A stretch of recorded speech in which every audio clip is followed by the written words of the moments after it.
오늘 하나님께서 우리에게 주신 말씀은 요한복음 16장 25절에서 33절까지입니다. 요한복음 16장 25절에서 33절까지 찾으셔서 함께 교독하겠습니다. 제가 먼저 25절 봉독합니다. 이것을 비유로 너에게 일렀거니와 때가 이르면 다시는 비유로 너에게 이르지 않고 아버지에 대한 것을 밝히 이르리라. 그날에 너희가 내 이름으로 구할 것이요 내가 너희를 위하여 아버지께 구하겠다 하는 말이 아니니 이는 너희가 나를 사랑하고 또 내가 하나님께로부터 온 줄 믿었으므로 아버지께서 친히 너희를 사랑하심이라.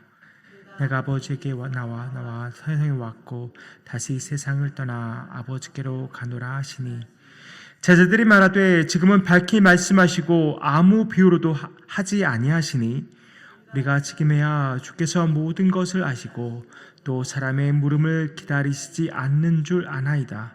이로써 하나님께로부터 나오심을 우리가 믿사옵나이다. 예수께서 대답하시되 이제는 너희가 믿느냐? 보라, 너희가 다 각각 제 곳으로 흩어지고 나를 혼자 둘 때가 오나니 벌써 왔도다. 그러나 내가 혼자 있는 것이 아니라 아버지께서 나와 함께 계시느니라. 같이 읽습니다. 이것을 너에게 이르는 것은 너희로 내 안에서 평안을 누리게 하려 함이라. 세상에서는 너희가 환난을 당하나 담대하라. 내가 세상을 이기었노라. 아멘.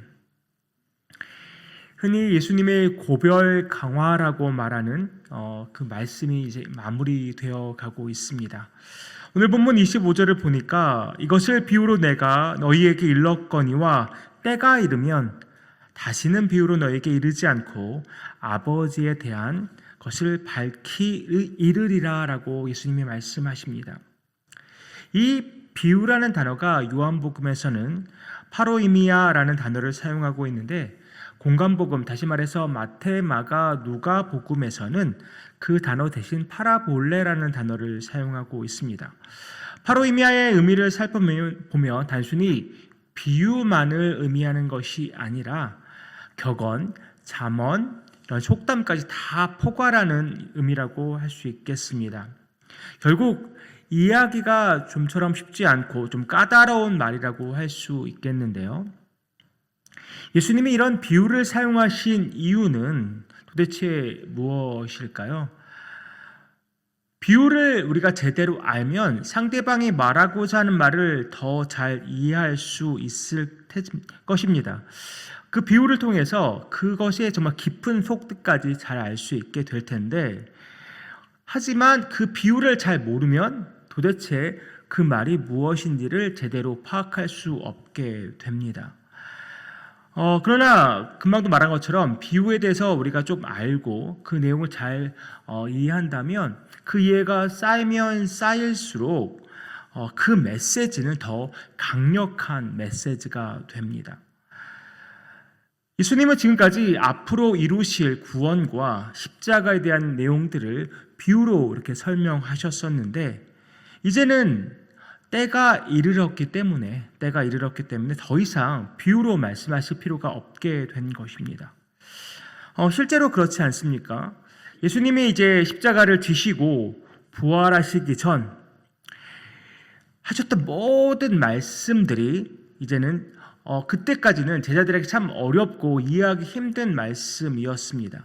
그러나 예수님께서 이제 죽으시고 부활하신다면 그 모든 것들이 정말 분명하게 다 명백하게 드러나게 될 것입니다. 그리고 이제 50년의 다락방에 이제 예수님이 약속하셨던 성령을 받게 되면 정말 진리의 영이 그들에게 임하기 때문에 더욱더 분명하게 예수님의 말씀들이 명명백백하게 드러나고 이해하게 될 것입니다. 이 성령이 오늘날 또한 우리와 함께 하시기 때문에 우리도 이 하나님의 말씀, 이 성경을 우리도 이해할 수 있는 것 아니겠습니까?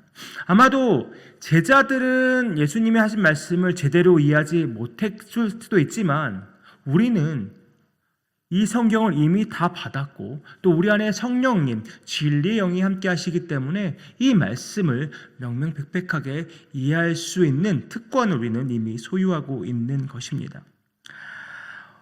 26절을 보니까 그때가 되면 제자들이 직접 예수님의 이름으로 하나님께 기도를 드릴 수 있게 된다고 말씀하십니다. 다시 말해서 이게 무슨 말입니까? 기도의 특권을 이 제자들이 소유하게 된다는 말입니다. 그래서 이 새벽에도 우리가 이 기도의 특권, 예수 그리스도의 이름으로 하나님께 간구할 수 있는 이 기도의 특권을 가지고 우리가 이 자리에 나온 것 아니겠습니까? 이 기도를 통해서 우리는 하나님과의 사랑의 관계가 더욱더 견고하게 세워져 가는 것입니다. 또한 이어서 이 18절의 의미가 무엇일까요? 예수님의 구원 사역을 어떻게 보면 한 문장으로 압축해서 표현한 말 같습니다. 예수님은 아버지 하나님께로부터 나와 세상에 오셨습니다. 무슨 말입니까? 성육신하여서 이 땅에 오셨다는 말씀이시죠. 그리고 다시 세상을 떠나 아버지께로 가시는데 어떤 과정을 통해서 가시게 됩니까? 십자가에서 죽으시고 또한 다시 부활하셔서 승천하심으로 아버지께로 가십니다. 정말 간단한 한 문장이지만 예수님이 인간에게 오셔서 다시 하나님께로 돌아가는 이 짧은 한 문장이지만 이것에 우리의 생명을 살리는 복음이 있습니다. 하나님께로부터 이 땅에 성육신하여서 오신 예수님께서 십자가를 지시고 십자가에서 죽으심으로 우리의 모든 죄를 다 씻어내시고 또 그것으로 끝난 것이 아니라 부활하셔서 다시 하나님께로 올라가신 그 모든 일련의 과정을 통해서 완전한 구원을 이루셨기 때문에 이 짧은 문장은 정말 예수님의 복음의 핵심을 말한다고 할 수 있겠습니다. 이 말씀을 다 듣고서 제자들이 이렇게 대답합니다. 29절과 30절 말씀 제가 세 번역으로 읽어드립니다. 그의 제자들이 말하였다. 보십시오. 이제 밝혀 말씀하여 주시고 비유로 말씀하지 않으시니 이제야 우리는 선생님께서 모든 것을 알고 계시다는 것과 누가 선생님께 물어볼 필요가 없을 정도로 환히 알려주신다는 것을 알았습니다. 이것으로 우리는 선생님이 하나님께로부터 오신 것을 믿습니다. 라고 제자들이 대답합니다.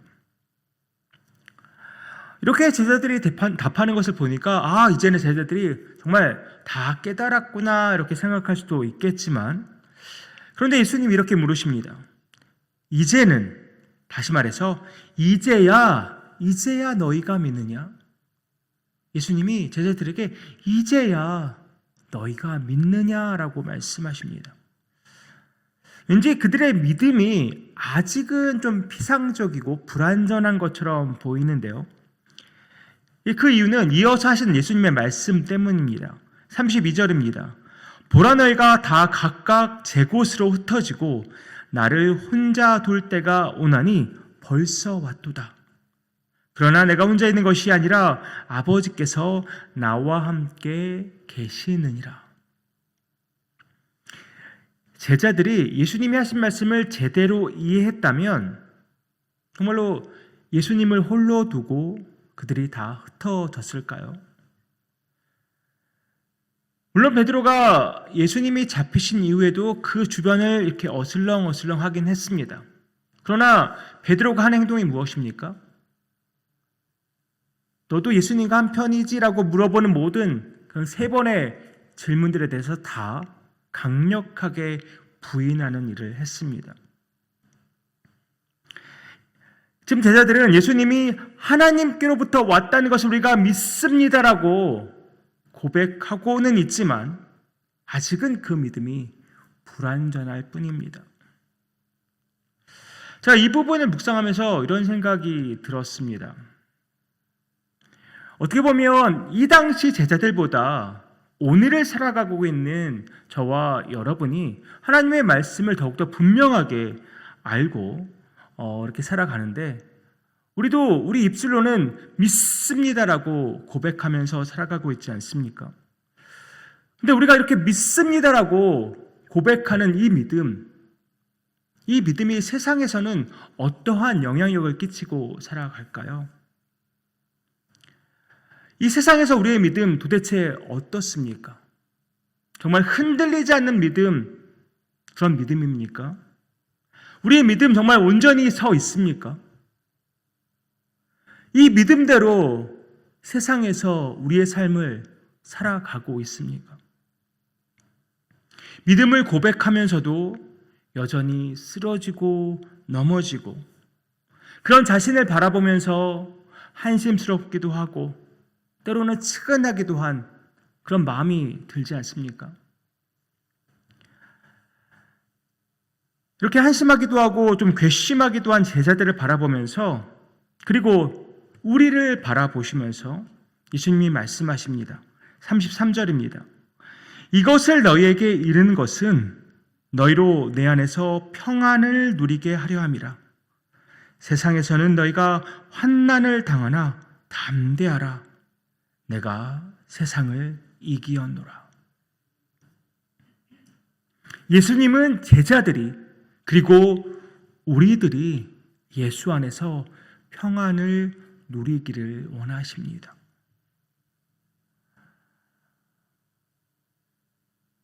우리가 어떻게 예수 안에서 평안을 누리게 되는 것일까요? 이제 곧 제자들은 예수님이 잡히시는 광경을 목격해야 합니다. 그리고 제자들은 잡히신 예수님이 온갖 고난과 수치를 다 당하시는 것을 보게 됩니다. 그것뿐입니까? 이제 곧 있으면 십자가에 달려서 죽으시는 예수님을 보아야만 했습니다. 그들이 그동안 생각했던 메시아와는 전혀 다른 모습, 그런 모습을 지금 이제 예수님으로부터 보게 될 것입니다. 아마 그래서 굉장히 혼란스러웠을 것입니다. 혼란스러웠을 뿐만 아니라 두려움과 공포가 밀려왔을 것입니다. 그게 끝일까요? 그것으로 끝이라면 정말 비참한 일이지만 그래도 예수님은 다시 부활하십니다. 다시 부활하셔서 제자들을 다 만나 주십니다. 그리고 사명을 그들에게 불어넣어 주시고 승천하십니다. 아마 예수님이 죽으시는 그때까지는 제자들이 참 희리에 빠지고 실망감에 빠졌을 테지만 부활하신 예수님을 만나면서 그들은 정말 많이 달라졌습니다. 또한 그들에게 주신 사명감으로 그들은 정말 사명감에 불탔을 것입니다. 그리고 오순절 다락방에서 임하신 그 성령을 통해서 그들은 성령 충만해졌을 것입니다. 하지만 사명감도 불타고 성령 충만하지만 세상은 호락호락하지 않았습니다. 예수님을 믿는다는 이유로, 예수님을 전한다는 이유로 핍박을 당하고 박해를 받아야 했습니다. 또한 그러한 이유로 죽임을 당해야만 했습니다. 그야말로 예수님의 말씀대로 그들은 환난을 당할 수밖에 없는 처지에 놓이게 되었습니다. 그런데 예수님이 그들에게 말씀하십니다. 담대하라. 담대하라.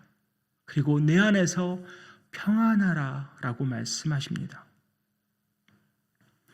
우리는 어떻습니까? 당시 제자들의 상황과는 물론 많이 다른 상황 속에서 살아가고 있습니다.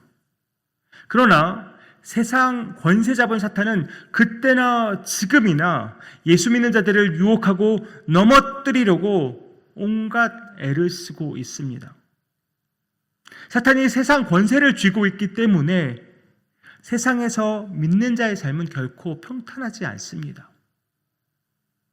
세상과 부딪히면서 살아갈 수밖에 없습니다. 우리는 그것을 시험이라고도 말하고 유혹이라고도 말합니다. 그리고 환난이라고도 말합니다. 정말 매일매일의 삶이 만만치 않은 것이죠.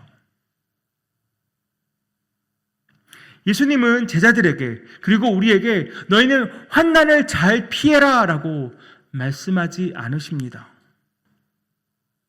오히려 너희가 환난 당하는 것은 당연하다라고 말씀하십니다. 너희가 환난 당하는 것은 당연하지만 세상에서 너희가 환난을 당할 수밖에 없지만 그러나 담대하라라고 말씀하십니다. 그리고 평안하라라고 말씀하십니다. 그 근거가 무엇입니까? 예수님이 세상을 이미 이기셨기 때문입니다.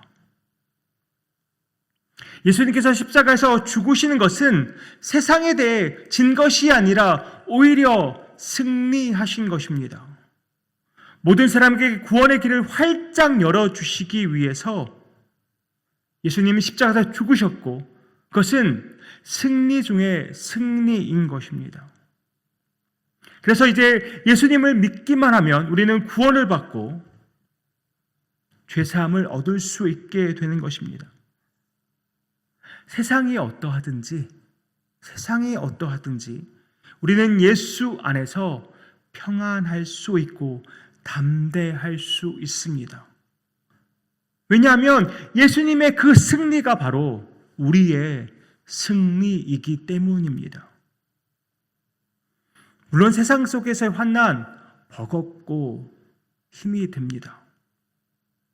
그러나 이 땅에서의 삶은 장차 우리가 누리게 될 그 영광스러운 영원한 삶에 비하면 아무것도 아니라는 것입니다. 그것은 정말 점으로도 찍을 수 없는 순간에 불과합니다. 이 세상 속에서 환난을 당하는 이 삶은 우리가 장차 누리게 될 그 영광스러운 영원한 삶에 비하면 아무것도 아닌, 정말 그 순간조차도 아닌 것이 된다는 말입니다. 그것을 우리가 믿기 때문에 우리가 예수 안에서 평안할 수 있고 또한 예수 안에서 담대할 수 있는 것입니다. 요한에서 5장 4절과 5절이 이렇게 말씀합니다. 무릇 하나님께로부터 난 자마다 세상을 이기느니라. 세상을 이기는 승리는 이것이니 우리의 믿음이니라. 예수께서 하나님의 아들이심을 믿는 자가 아니면 세상을 이기는 자가 누구냐? 사랑하는 성도님들, 예수님이 하나님의 아들이심을 믿으십니까? 믿으신다면 우리 역시 예수 안에서 승리할 수 있습니다. 승리가 보장되어 있기 때문에 지금의 상황과 환경에 상관없이 우리는 예수 안에서 참 평안을 누릴 수 있는 것입니다. 또한 우리는 기도할 수 있습니다. 또한 우리는 말씀을 읽고 듣고 묵상할 수 있습니다. 다시 말해서 하나님과 사랑의 교제를 나눌 수 있다는 것입니다.